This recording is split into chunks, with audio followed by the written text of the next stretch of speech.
शाहू महाराज समोर असते तरीही विचारांची लढाई आहे असं मंडलिक यांनी म्हटलेलं आहे। 15 एप्रिलला उमेदवारी अर्ज भरणार असल्याचं देखील संजय मंडलिक यांनी स्पष्ट केलंय। मुख्यमंत्री एकनाथ शिंदे यांना आमंत्रित करणार, मोदी, शहा, योगी आदित्यनाथ यांच्या सभा कोल्हापुरात होण्यासाठी प्रयत्न करणार असं देखील संजय मंडलिक यांनी यावेळी म्हटलेलं आहे।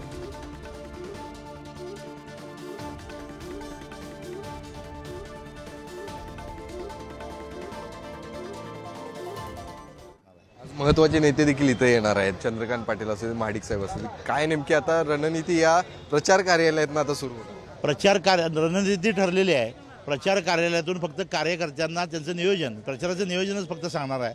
प्रचाराची रणनीती पूर्णपणे ठरलेली आहे। तर तिकडं अजूनही तुम्हाला ह्या सगळ्या निवडणुकीमध्ये आव्हान वाटते का? कारण शाहू महाराजांचा तिकडं प्रचार देखील जोरात सुरू आहे।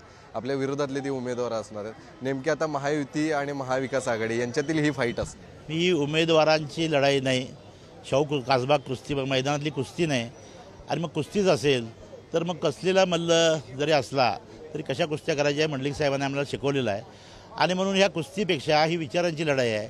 मी महायुतीचा उमेदवार आहे, ते महाविकास आघाडीचे उमेदवार आहेत। उमेदवार कोण याच्यापेक्षा काँग्रेस पक्षाचे ते उमेदवार आहेत एवढंच आम्हाला माहिती आहे। मी शिवसेना, भारतीय जनता पक्ष, राष्ट्रवादी पक्ष आणि मित्रपक्षांचा उमेदवार आहे। या विचारांची लढाई या निवडणुकीमध्ये होईल। काय नेमके आता प्रचार कार्यालयाचं उद्घाटन तर झालेलं आहे, आगामी काळात फॉर्म कधी भरणार आहे तुम्ही आणि मोठ्या सभा देखील काय होणार आहेत? कोण नेते नेमके येणार आहेत? त्याचंच नियोजन करण्यासाठी आज नेते मंडळी बसतील।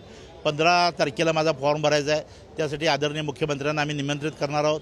आणि ज्या मोठ्या सभा होतील त्यामध्ये मोदीजीची सभा होण्याची आम्ही मागणी आम्ही केलेली आहे। योगीजींची, मुख्यमंत्र्यांची सभा आम्ही मागणी केलेली आहे। अमित भाई शहांची सभा होणार आहे। एकनाथजी शिंदे, देवेंद्रजी फडणवीस, रामदासजी आठवले असे अनेक नेते, दिग्गज नेते इथे येणार आहेत आणि प्रचाराची रणधुमाळी उडणार आहे। धन्यवाद आमच्याशी बोलल्याबद्दल। तर